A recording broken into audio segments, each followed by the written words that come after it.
and your abilities. And this is why it's so important for me to have you come on, as my first guest to share, because so many people are going to benefit from the wisdom you're going to share. And, through the journey of us working together, how we can, use this as an example to let people know there is so much opportunity and hope and options out there to take care of your mind and body.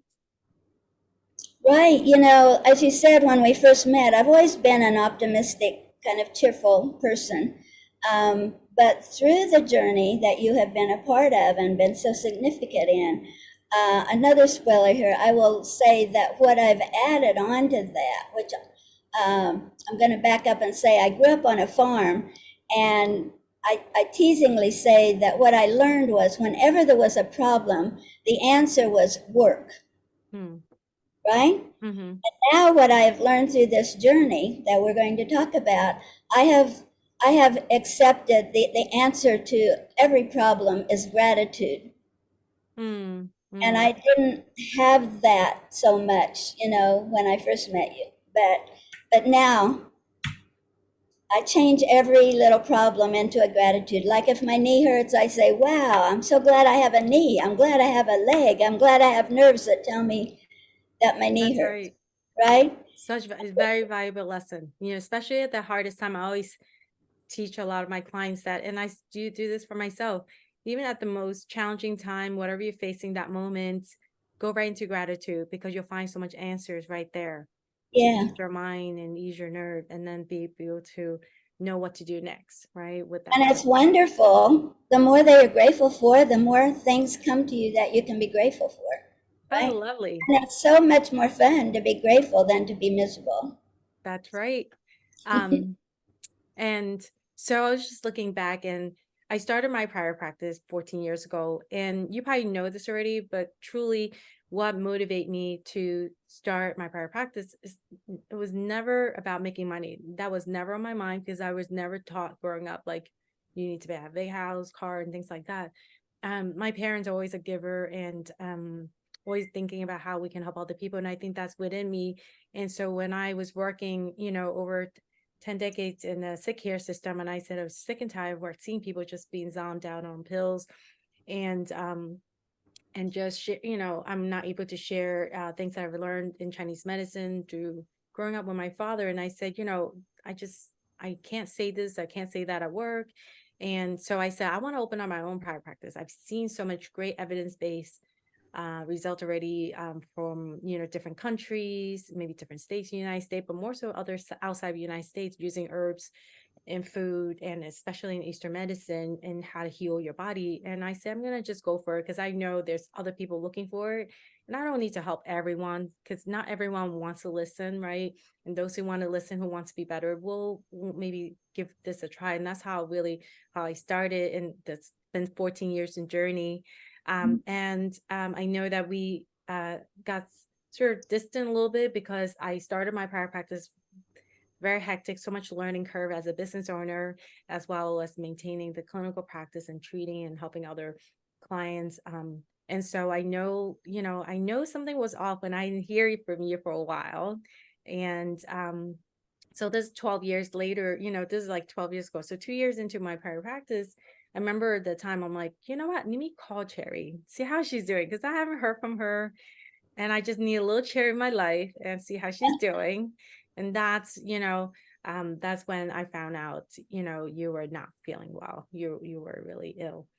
So can you share a little bit about what was that like? What was your health condition before we started? What was going on at that time?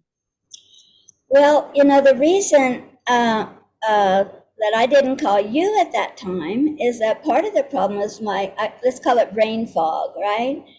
I wasn't even thinking. And so it was, well, we'll start the story here. As I was 66 years old, and I was diagnosed with stage 4 uterine, lung, and liver cancer, right? A tip into my liver. And the oncologist said that I had 2% chance to live. I think she meant if I took chemotherapy. Otherwise, I would have less of a chance. And so I already didn't like the idea of chemotherapy, but And actually one week later, my sisters and I already had a vacation planned to go to Lebanon to visit family there, and I did not want to miss that. So I told the oncologist, I'm like, they want to do a hysterectomy. I said, no, I got to go on vacation. I'm not going to miss this vacation. And I had I already remember studied that. Yeah. cancer a bit to know that typically it kind of grows slow, you know, like Western doctors want you to get something done like immediately. So in my learning, I didn't feel like I had to do that. So they said, well, okay, I had too much estrogen. So they gave me these great big horse pills, I call them. They were progesterone, they said, to balance out the estrogen. And they said, okay, well, take that while you're gone for a month, right? So I took my green juice, and there's a Mediterranean diet there, which is awesome, right? So it's really good food. But I was getting more and more pain in kind of my abdomen. So I figured that it was from the cancer, never having cancer before, and being taught what a dangerous thing cancer is. And so I was getting more and more pain. So I was taking more and more ibuprofen, and then I was getting more and more pain, right? So the time I got back, and they say, I don't want to test this anymore, but they say I'm pretty good with pain. You know, I'm not like a hypochondriac. So, but I just couldn't stand it. So I called the oncologist, and she put me in the hospital for pain management. So it was morphine, I'm pretty sure, that they had in me. And they kept wanting me to take chemo, and I'm like, no, I don't want to. I don't want to. And on the fourth day, my brain was so foggy, I agreed to that one chemotherapy. And I will just say that that made me feel very, very weak. And subsequently, I psychologically could not put food in my mouth. I could not eat. Oh my It goodness, how wasn't, horrible. it wasn't nauseous. And I love food. I was 60 pounds over, you know, the recommended weight, and had been for some time. And I'm barely 5 feet tall, if I stand up straight. And also for many, many years, I'd been suffering from rheumatoid arthritis and osteoarthritis, both. So that's kind of in a nutshell where you entered in back into my life. Also, they gave Well, me, you still remember me with all that drug in your system. That was good. I know it was, yeah, exactly. Um, so anyway, that was kind of the main thing when we reconnected. And thank goodness the universe, the spirit, the angels say, Yan, call me, right? Right. I So, almost feel like I did get the inclination, like check on Cherry, uh-huh. give her a call. You know, I really like that. I'll probably skip ahead a little bit, but right after that one chemotherapy, and I went home the next day, and they gave me oxycodone. Everybody's heard of that. They gave me that, and because I was supposed to have pain from the chemotherapy. Oh, and I will say, well, I'll say this later about the pain. I'm going to save that about the pain. Make sure I come back to what the cause of the pain was. It wasn't cancer. So Hmm. anyway, the oxycodone that I took, I started having hallucinations. I started seeing images in front of me. And I, was director of mental health, so I knew about hallucinations. Fortunately, they weren't telling me to jump off a roof. But still, it's not a comfortable Scary. feeling to see images that are, they're not really there. And Hmm. just talking about you calling me, another friend called me from Texas and said, I just felt like I was supposed to call you. And I'm like, what? And he says, what's going on? And I said, well, I'm seeing these images, right? And I know they're not there. And he said, oh, you probably have too much medication. I'm like, oh, I'd never thought of that.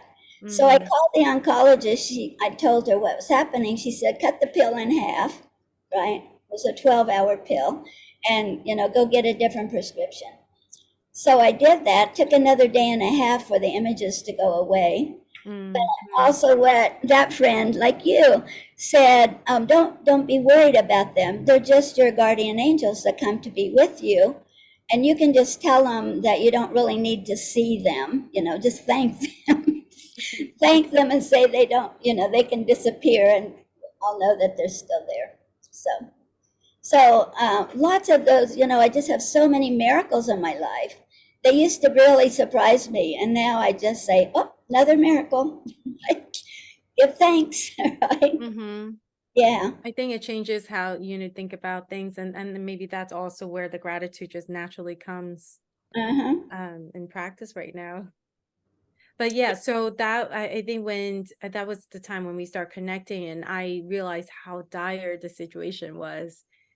And I've seen already even at that time, what Eastern medicine and natural medicine can do for the body. And what gave me the courage to actually just continue my journey, and even suggesting the treatment for you is actually, I don't know if you know this story, but um, I was in college at that time when my aunt's son, my nephew, my cousin, he was in high school, and he had a brain tumor, and it blocked his vision, and he couldn't see. And then they were consulting, calling my dad for what to do. And then the oncologists want to operate on my cousin's brain, do a brain surgery, but it's a 50-50 chance a recovery, that he won't be brain dead or have other dysfunctions, or removing cancer and all this stuff like that. Of course, my aunt's like, well, can we go for another option first, right? That seemed kind of drastic. And I think just during that journey and seeing, like, wow, like, again, they were able to find a well-known surgeon who's an well-known acupuncturist, also Chinese medicine doctor from China, that practiced in Florida for part-time. She like travel, and they was able to get a hold of her. And like, this is when you really want to live and seek. My aunt was in Texas, and went to Florida, and through just referral, when you ask the universe, I think things shows up for you, right? and Yeah. Yeah. and I seen her heal him, shrinking the tumor, and he starts seeing again. So by time he went back to see the oncologist, he was able to shake the hand, walked in, and they were surprised. So that's why I know there's always another way for my brain to learn, to always say there's always another way. Uh-huh. Instinctively, we need to know, like, that is like the what's the last resort, like cutting your body and putting all kinds of drugs. And I've learned this over and over again, seeing this through just different people coming to my family, my father, and talking about and thanking my father over the years when he was still in China and healing. So I always know there's something more that we haven't learned in school or in Western medicine. Uh-huh. Yeah. Yeah. So this is why when I said, when we start talking again, I said we would do everything we can. Let's try this other route, because I know already and also through the training, the holistic training, through the supplement that I found these supplements, and I really like them through just researching. I know what to look for now over the years growing up and going over different herbal shopping for my mom and dad. So I know, like, this is really something unique here. And I've already seen so much result with a lot of people. I start working in my practice, so I said I got to get her on these. And I did consult with also Dr. Deidre, who was also mentoring me at that time. I would ask a lot of questions. I keep learning at the same time as helping you, and I think that's why, like, I was so determined to make sure I get all the answer, and we learned together during that time. And so, thank you for giving me the opportunity to help you. Yeah.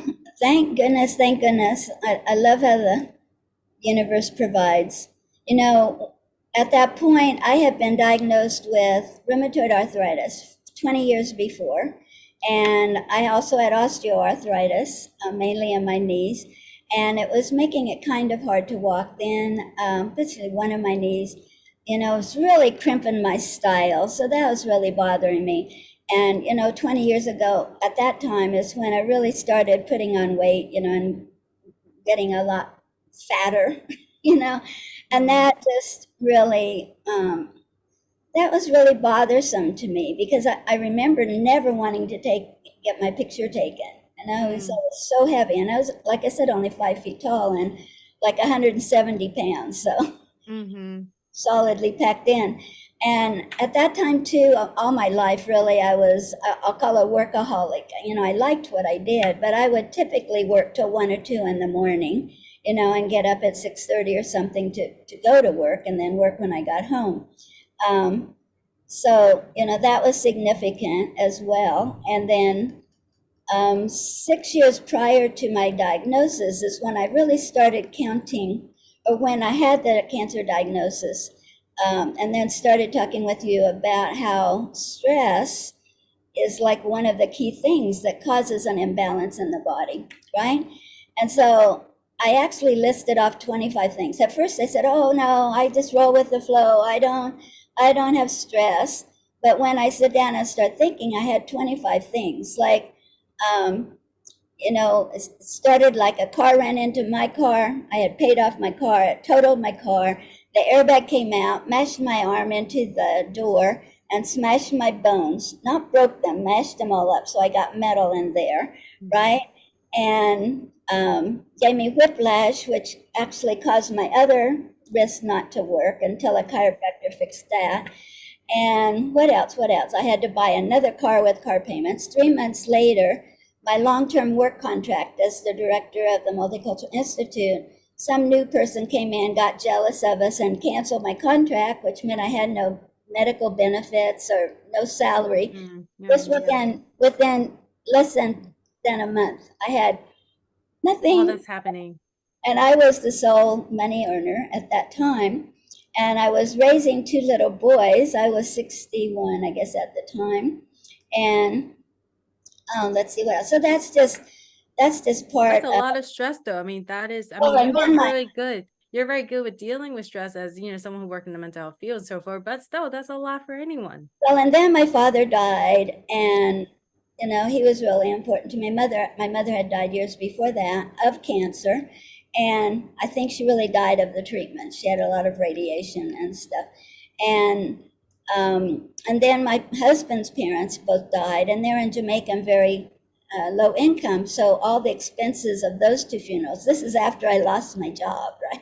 So Mm-hmm. anyway, there was a lot of going on, which I hadn't really consciously dealt with, because I always think I'm just going with the flow.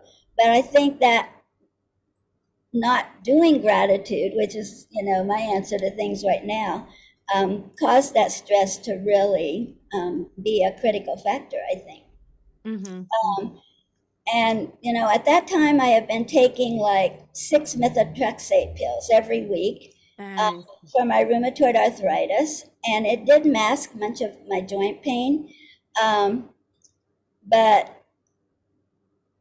when we started looking at the cancer and looking at the insert that's in methotrexate, right at the top it says it's carcinogenic, it causes cancer. And I had been taking it for 20 years, so that's without a cause, right? So mm-hmm. I'm pretty sure that that was a major tipping point. And that's why I don't ever take pharmaceuticals, and I'm never planning to ever again, because Mm-hmm. practically every pharmaceutical that you take, maybe every one of them, all of them have a list of adverse events, which include death, most of them, and most all of them include in their list of adverse events. It's such a nice word, adverse events. Um, it also almost always includes cancer. But hardly the doctors never tell you that, and you never read the white paper, Well, that you also get. sometimes the way they word it is only small percentage of people. Like they Very just rare, rare, very very rare, rare. only a couple of thousand people, not hundreds of thousands. So Uh-huh. Yeah. you're right though. Do you think also the Same with medication? vaccines. I'm just going to insert. Same with vaccines. They're not immune from all these terrible side effects, but most of all the harm to thousands of millions of people are really kept off the mass media because pharmaceutical funds at least 70% of the news programs, right? So Mhm. they're not going to say anything bad by the pharmaceutical industry and the medical industry. That's my political statement. You can believe it or not. And I know that you start looking into all of this because you need to know like all the things you've been taking all these years, and now you're learning like what you can trust, what you can't trust, because you took it without questioning it for so many years before, and Yeah, you realized it didn't get you into a really bad place, so you have to start reading labels, reading ingredients, things you're buying from food, even the supermarket, to the drug label. Like a lot of people don't do it because they number one, they're not educated to understand it, so they just like, well, I don't understand what I'm reading, so it's sold here, so I'm just gonna buy it. Or some people say, well, As long as I don't die from it, right? It's just like I'm hungry now, or this is how much I have. But I think it's a community issue, right? Where we need to really educate the community. People need to feel empowered. If they don't feel empowered, they just feel like, oh well, I have no choice. If you feel like you have no choice and options, then Yeah. you're just gonna go with whatever it's available versus really seeking. Or, you know, the really healthy foods cost more on purpose, right, by agribusiness and those folks. And so, but I say, you know, you pay extra now or you pay a lot more later, either having to have all the Pay it pharmaceuticals now, pay later, right? to die, you know, pay a little more now or pay a lot more later with your health, right? That's right. Um, so, you know, and my journey with you, my husband is Rastafari, is a Jamaican based way of living, and they work to make words sound like their meaning. Mm, Right? So, for example, if you're going to dedicate a building, you know, it's supposed to be a happy thing. You don't dedicate it, you livicate it, right? livicate Right. So right, change the word. So I changed diet from the SAD, standard American diet, is SAD, SAD. So right, I changed diet, and the standard American diet does kill people over time, right? And right. more, and give a lot of diabetes and heart problems and all this stuff. So I renamed what we did to bring me back into rebalance and health. I call it Live It, right? So I have a website called liveit.com, live it up. And the up is the meditation and the gratitude. The live it is the what you intake, you know, the structured water, the you know, the ionized water, and you know, all the By the healthy food. way, I'm going to list that underneath the descriptions so you can also check out her website and the gift that she want to share with the world from her recovering and beating That cancer would and be, reliving her a new beautiful life. yes, give thanks.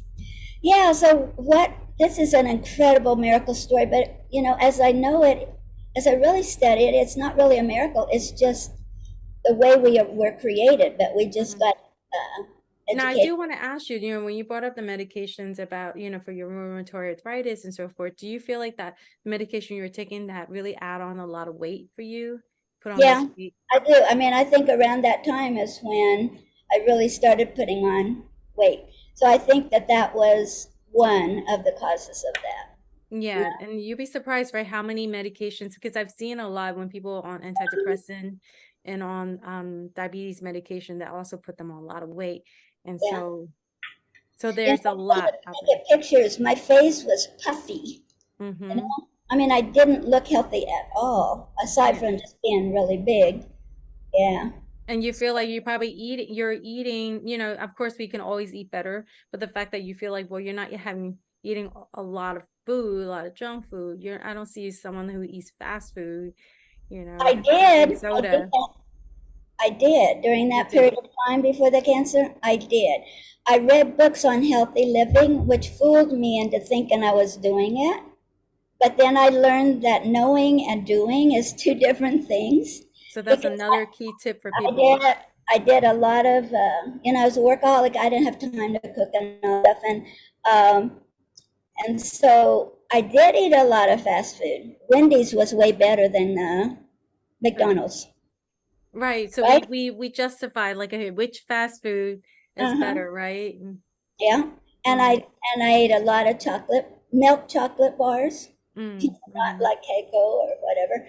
Anyway, and I didn't exercise because I was working all the time. I was inside most of the time. I didn't get sunshine. I wasn't really taking any supplements, right? And I wasn't sleeping that much, you know. Um, so when we started, you know, getting me rebalanced, you and I'll just say that part of it, aside from the supplements, because I was really low on every nutrient, um, but you know, I changed it to the live it, and then the focus was on vegetables, some fruits, no dairy or animal products when I was in that serious state of Right. imbalance. Um, and then getting more sunshine and exercise and sleep. And then we took some tests to find out what nutrients that I needed, and then you prescribed the supplements that I should take. And in that really serious state, which oncologists say 2% chance to live, I was taking about 20 supplements, 20 pills. I mean, not necessarily 20 supplements, but a couple pills of each one. Doing that. And then, you introduced me to Tai Chi, and I started doing that. I started bouncing on the trampoline, which now I don't have that, but I do the tapping, which is really great to get the lymph Yeah, the circulating. body tapping, right. Yeah, and just spending some time meditating, some quiet time, or walking in the woods, sitting by a tree or something. Uh, and pretty much everything that I learned from you was totally opposite of everything that I had learned from the medical people and the mass media. Pretty much the opposite. I mean, the way that I think about it, for me, um, is I tried to think of a nicer example, except I'm just going to say my first example is if there's some broken eggs, maggots start growing on it. Mm, I have a better example. But the Western medical doctors, as an example, would say that the maggots caused the broken eggs mm-hmm. because they're right there, so they must be the cause, right? Mm-hmm. A Mm-hmm. nicer way of putting that is just think of your dashboard when in the car when the oil light flashes. You know you're supposed to put oil in the oil tank. So cancer for me, or diabetes, or anything like that, that's the oil light flashing, saying we need nutrients, we need nutrients. And speaking about fast food, the reason we like to eat them, they put chemicals in that set off our part of our brain, the pleasure part, and then But we want more. We want more. and we want more. And not only we want more, because there's no nutrients in fast food. There's Mm-hmm. nothing aside from the bad chemicals in it. They don't have any nutrients in it. So the body says, I want more, I want more. For two reasons: Yes, that's the so true. pleasure and for the nutrients, right? So so anyway, the dashboard, here's cancer or diabetes or something saying, we need nutrients. But the Western doctors have been brainwashed because pharmaceuticals are the ones that fund the medical schools, right? So basically, in a nutshell, all they learn is how to prescribe pharmaceuticals. So what they do to the dashboard is either they mash it up, right, Right. to get rid of that flashing light, they mash it up by surgery, let's call it, or they give it chemotherapy, they give it chemicals, right, to kill the flashing light, or they give it radiation to kill the flashing light, right? The flashing light is not the problem. It's saying, hey, your body's out of balance, put some good food into it, get some exercise, get some sunshine. So, I love that example. Love that example. so that's when I had the cancer diagnosis. I don't call it cancer anymore because for me personally, this is my belief, and I found articles that helped me understand this.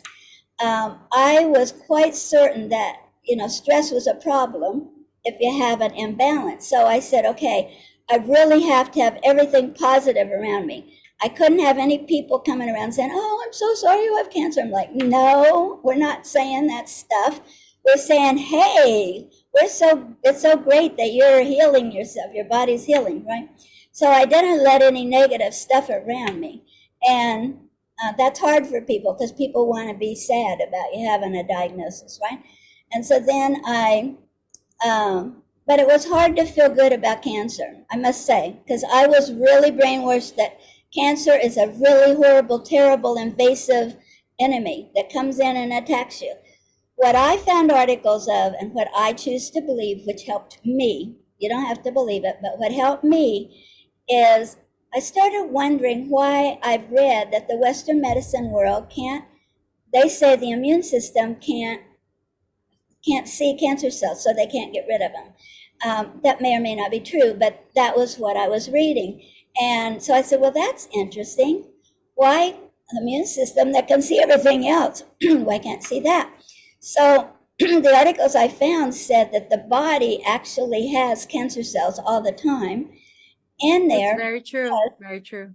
because if you look at the perspective of everything you put in your body turns into acid or alkaline, and your blood is at 7.365, and you want the environment around your blood to be in that over 7, which is the alkaline side, as much as possible. So, the animal products, especially the animals, the way they're raised by agribusiness, and the dairy products and sugars, all kinds of sugars and fructoses and everything, all turns into acid.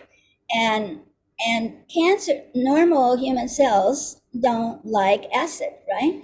But cancer cells, that's their favorite thing. People have heard cancer likes sugar. Well, cancer likes anything that turns into acid. So if you ate like 3 McDonald's hamburgers, you would get a whole bunch of cancer cells that would grow up trying to eat all the acid that those hamburgers cost, right? And then if you start eating healthy for a week, all the cancer cells will go away, right? Or they'll go Right. down to just that Right. Right. that normal level, just waiting for more acid to come along for them to eat, right? Right. So the idea of killing, radiating, surgery, maybe surgery sometimes, but radiating or chemotherapy to get rid of cancer cells makes absolutely no sense to me. The Right. Or cancer just cells drugs or pills or or right. drugs or pills or anything Hmm. like that. Because the more pharmaceuticals or vaccines that you take, the more it destroys your natural immune system. Well, it's all or nothing, right? Yeah, Just like antibiotics, it kills off all your good all bacteria the bacteria, and all all the the, bugs. and All. if we didn't have bacteria, we wouldn't be alive because bacteria is what digests our food. Right. Percent in our mouth, so you Yes. gotta chew a lot. Right. So yeah, so at 80% of the antibacteria that is produced in the United States goes into chicken feed and cattle feed. And then we eat those chickens and beef, right? Those hormones, right? That's byproducts from And that. then we get resistant. Yeah, the Yeah, and then they get this. antibiotics. That's right. We get resistance to antibiotics when we do maybe need them once in a while. I don't know if we ever do, but if we did, Well, that's why it's important to know where the meat come from and who sourced it, and that's when I look at it too.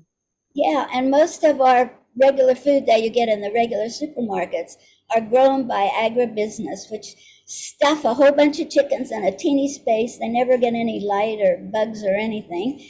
And a whole bunch of cattle in a little space. They stick hormones in them, they stick antibiotics in them. They don't let them run around. They hardly get any sunshine. And we eat that and we're supposed to be healthy. And Hmm. there's no Western medicine says that what we eat has nothing to do with our health. I mean, how stupid is that? That's I ridiculous. remember an alarming story when I, have started my prior practice, still, kind of new and working in this in medical industry for myself. And when you told me that when you go to this hospital for chemo and they're giving you donuts and I was just that I think that's when you start learning about like sugar, and I was teaching about the food acid versus alkaline, right, and the sugar stuff, and you said, but yeah, and that's what they give you when you're Yeah, well, they come around with volunteer with white bread sandwich, ham sandwiches, with a lot of fruit juice that's full of sugar, um, and donuts. And then in the doctor's office, they have bowls of candy, hard candy. this is why people are getting treatment, right? Yes. Or when you're going in for a doctor's visit, there's a bowl of candy. I told the Mm. secretaries, I'm like, do you know you're in a cancer treatment place? Do you know that sugar is not can increase cancer because it likes to eat it, right? Right. And you have a bowl of hard candy here? So they said, I don't know. And then I told the oncologist, she says, I don't know that. Uh, And so that's the, shocking to the even next get. time I went in, they had some healthier, like little wafers or something, not little healthier than the hard candy anyway. Right, right, and this is She when you told me, realize. the oncologist, I give her a gold star for being a really good bedside manner. But what she told me was that she didn't learn any of this stuff in her medical school. And she has so many patients, she don't have time. When she gets home, she don't have time to study anything or read anything. Because I Mm, was telling her all this stuff. I give her a gold star for listening a little bit. But she says, well, whatever. I give her a gold star for not discouraging me from what I mm. was doing. But she said, I don't know any of this stuff and I don't have time to learn it. And I wasn't taught it. Wow, so let's talk about this. Like you're a very good student, and I can see you're so motivated. You're like, well, we're gonna beat this 2%, right? You're like, we'll do everything we can. And I remember also, you were so weak you couldn't even walk in here. Your husband had to park outside and carry you inside, Yeah, right? And good thing there was no stairs. I mean, that's just how weak you were from all the treatments of being malnourished, right? yeah. And then And slowly. I couldn't even hold a glass of water. Like you said, I couldn't really Yeah, walk. so I want the audience to see how weak were you when you started and giving a 2%, and then from doing all the different treatments and taking the supplementation and changing how you eat. How soon was that? How many weeks was it or months? It's the amazing thing about bodies, right? So I remember I had a really grim stage 4, cancer diagnosis. My CA 125 blood test, where they measure foreign objects, I guess, but they measure cancer, and it was a high 90 score, right? And with less than 3 months of doing what you and I did together to help my body, less than 3 months. So let's say we started at about the middle of February.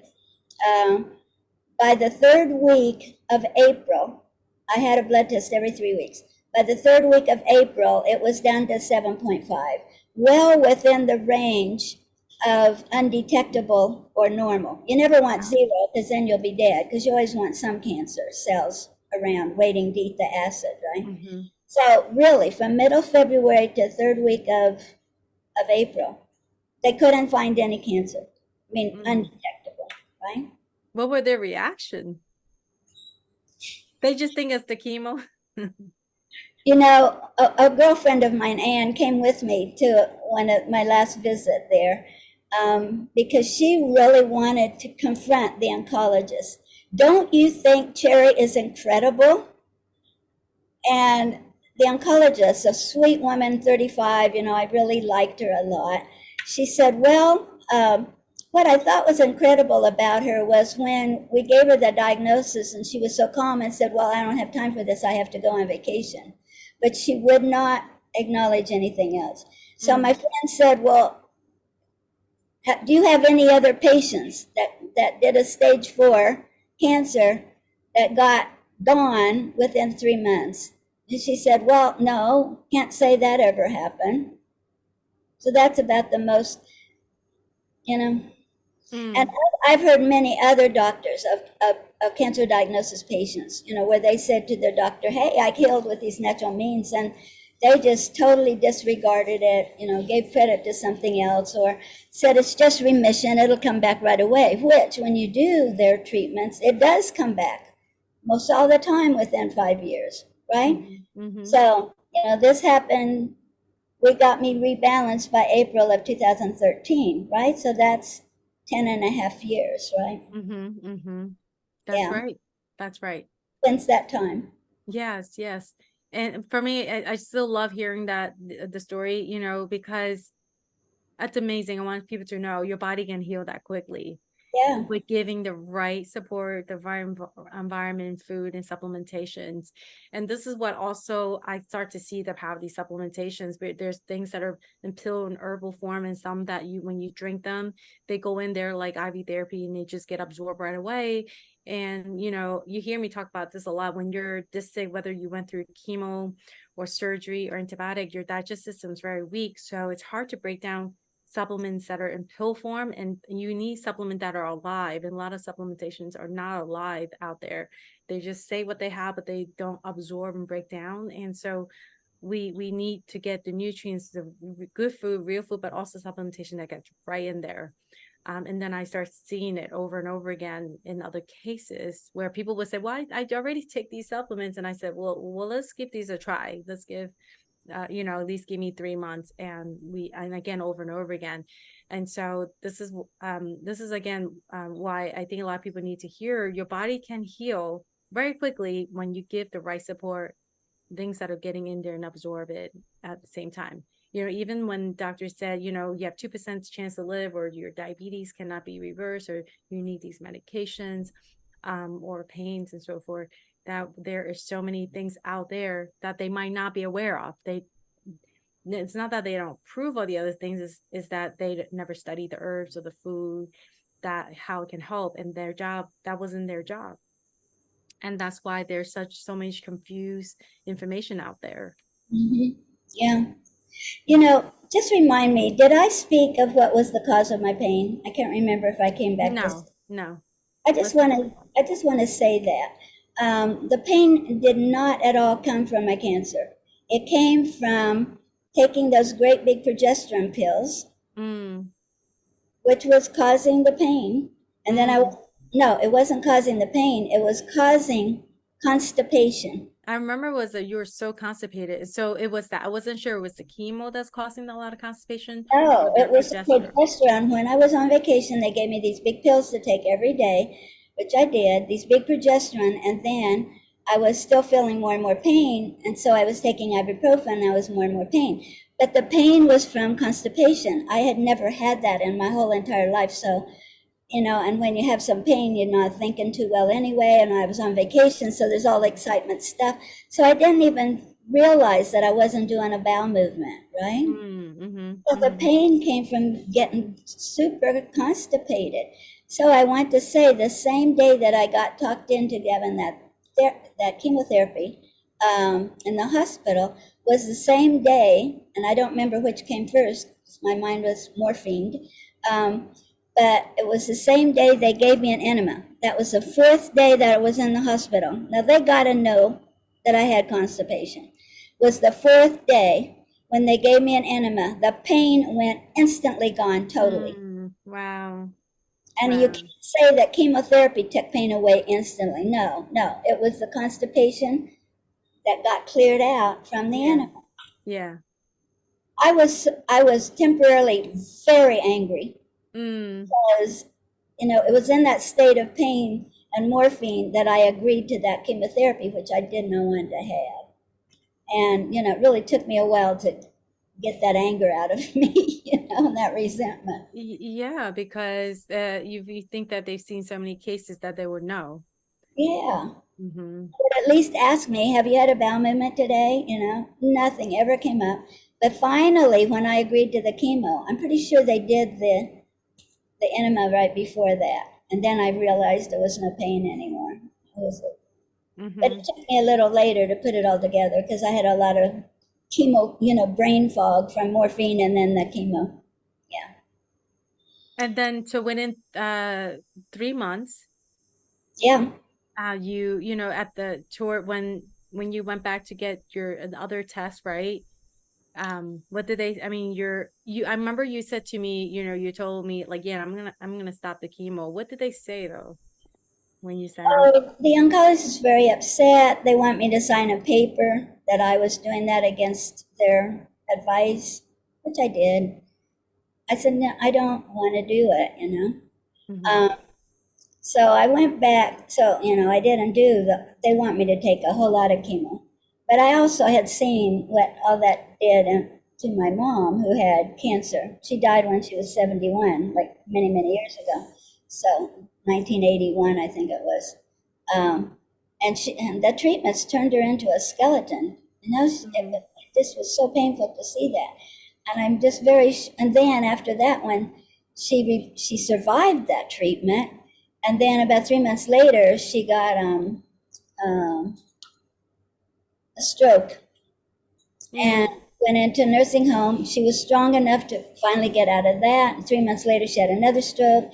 She she got strong enough to get out of that. And then the third stroke, about another 3 months later, like just knocked her unconscious. And they said, her brain wasn't working anymore. But I always felt that it was not from the cancer. It was from the extreme amount of radiation and Mm. chemotherapy and stuff that they did. She had a colon cancer diagnosis. Your mom is so strong though. She fight through them, but Yeah. it definitely sounds like she was very malnourished. And when you're not getting the right blood flow through, the stroke is the signaling you're not getting oxygen to your brain. The blood flow is not good, and you don't have the nutrients to create Mhm. quality blood for that circulation. Oh, that oxygen is so important, right? Yes, Wow. it is. I'm gonna definitely do a segment on just an I'm oxygenation. breathing and yeah. Mhm. Yeah, I do Yeah. a lot of breathing stuff during the day too. So during, your own journey here, what have you realized and what have you learned uh, that you could share? Well, like I was saying before, that, what I've learned is really totally opposite of what I was brainwashed, I'll call it, which is all around what the medical system says. Now, there's a lot of really good doctors that have separated themselves from what they have been trained, right? Mm-hmm. But there's way more that just, said, well, that's how I'm trained, that's the way it is.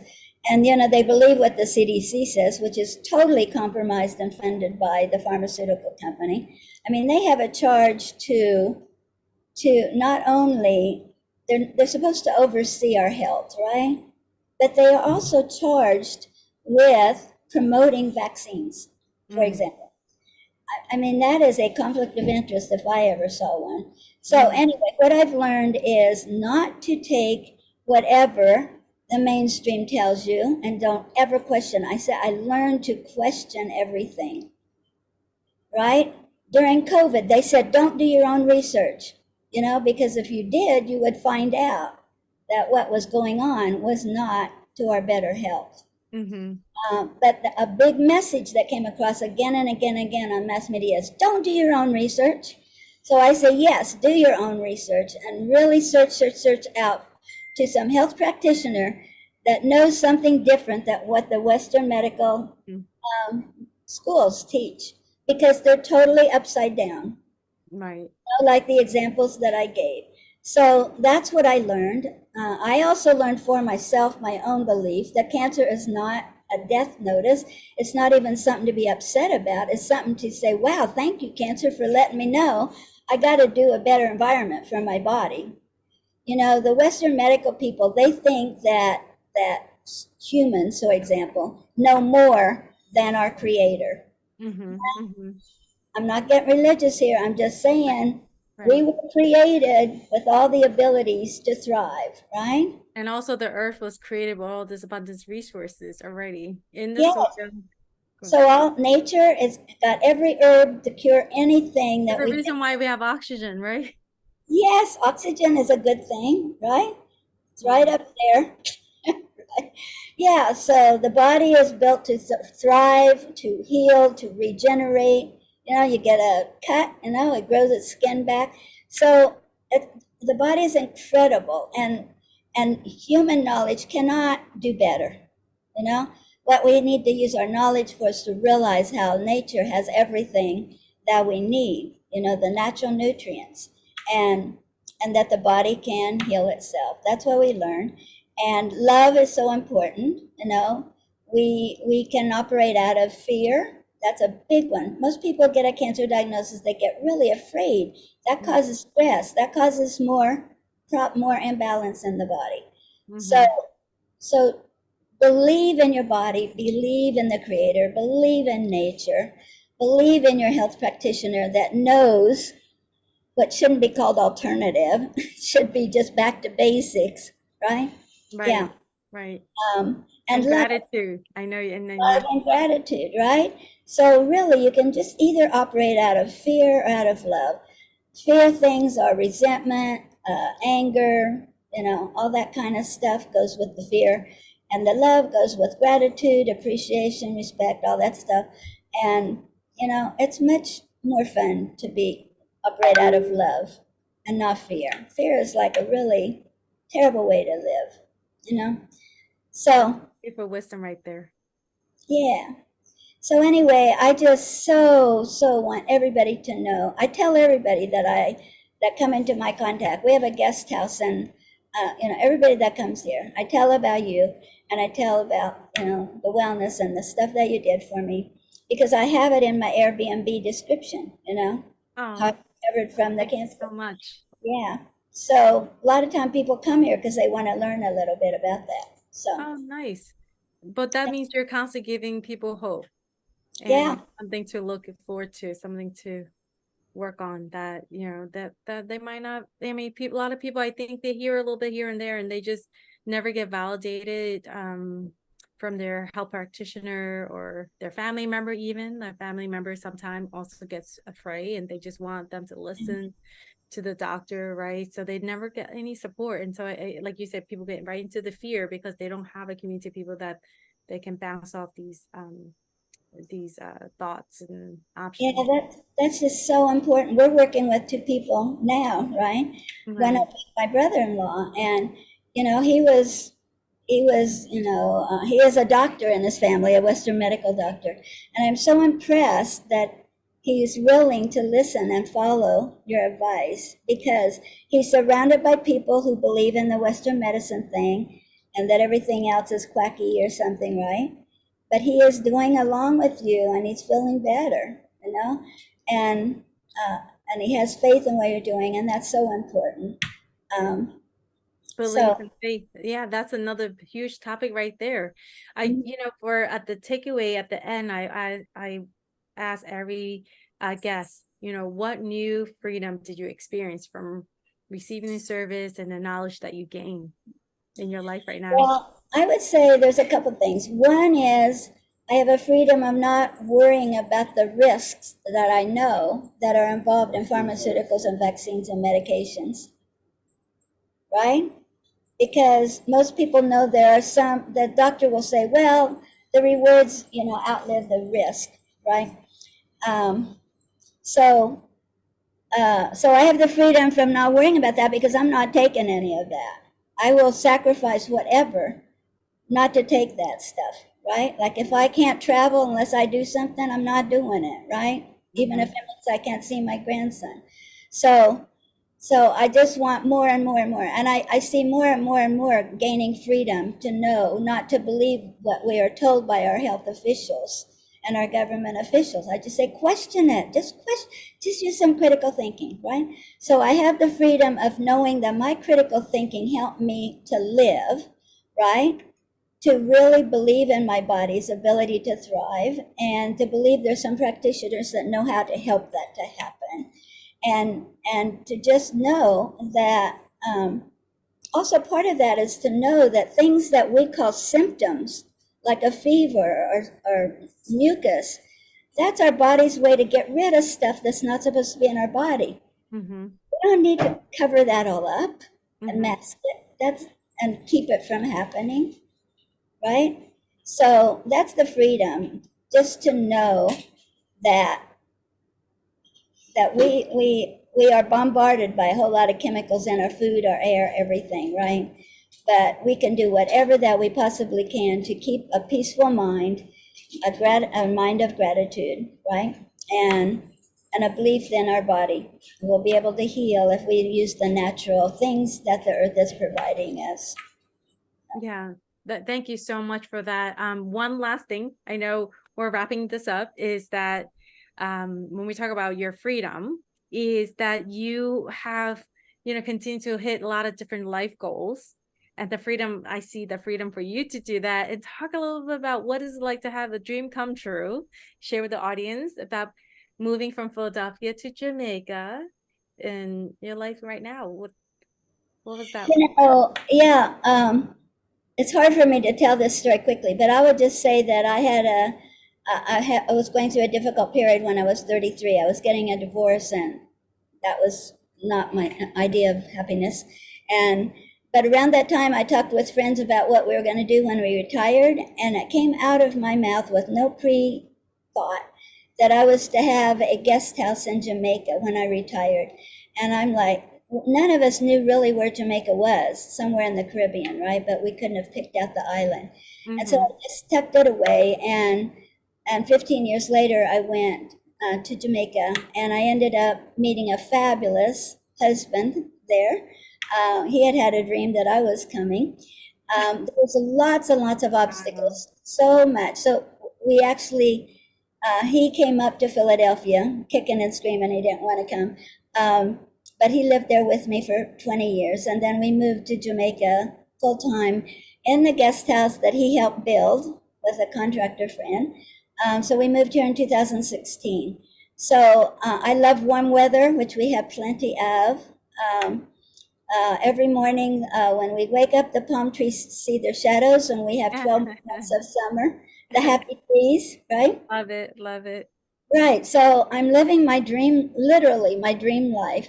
And I wrote a book called Loving to be We, Receiving Mountains as Stepping Stones to Cross the Cultural Divide Between Jamaica and USA, Babylon. So there was a lot of obstacles. So the book is full of drama, right? It's our memoir. But it wasn't that there wasn't a lot of obstacles to, to It's always obstacle to get to what you truly want, right? You went through a lot. I know besides beating cancers and other struggles that had led you to now the life that you truly have yeah, dreamt of. So yeah, definitely that I would make sure that people get a hold of that book if you're curious more about how to overcome your challenges and achieving the goals that you want, the dream that you live, the life that you want. Also, I'm gonna give a plug in also because Cherry has a beautiful guest house in Jamaica. So if you ever want to visit Jamaica, we'll put a link also so that you can see her beautiful guest house. And they grow their own vegetables and herbs. Her husband's a wonderful cook as well. So you'll yeah, be really treated really well with fresh, coconut and coconut water and vegetables and sunshine. Um, yep. Thank you for so much for doing Oh, this. one other thing, I will Okay. just say I'm so excited too. Another dream of mine. I love to write, so I've written a lot. And I was editor of a magazine in Philadelphia. But uh, since I really love Jamaica so much, I really wanted, one of my dreams was to be recognized as a writer in Jamaica, right? Mm, And so last April, I entered a creative right. writing contest by the Jamaican Cultural Development people. And I just got a notice a few days ago that I was one of the winners. And so tomorrow I'm going down to a ceremony in the capital of Kingston, like 3.5 hours away, but Mm. find out what award that I got. But there's 15 awards and I get one of them, right? So, uh, so the things that I wrote, were things about Jamaica. So I'm just really, really thrilled and honored about that dream as well. Oh, such a great wrap ending of this interview. If you're out there listening, never stop believing and stop dreaming because this is everything is possible. If you have the right environment, find the right resources. Here at Auto Wellness, we wish everyone to experience the freedom with Auto Wellness and the services we provide. And if you have any questions, definitely connect with me right here. Thank you so much, Harry, for sharing your wisdom, your joy, your triumph, and all that you hope for anyone who's here listening. And I love hanging out with you, and we should do it some more time. Thank you so much. Thank you so much. This was really good to relive this stuff. Yeah. Live in gratitude. Living gratitude. Thank you. If you like the video, please comment, like, share, and subscribe. I'd love to hear from you. Thank you.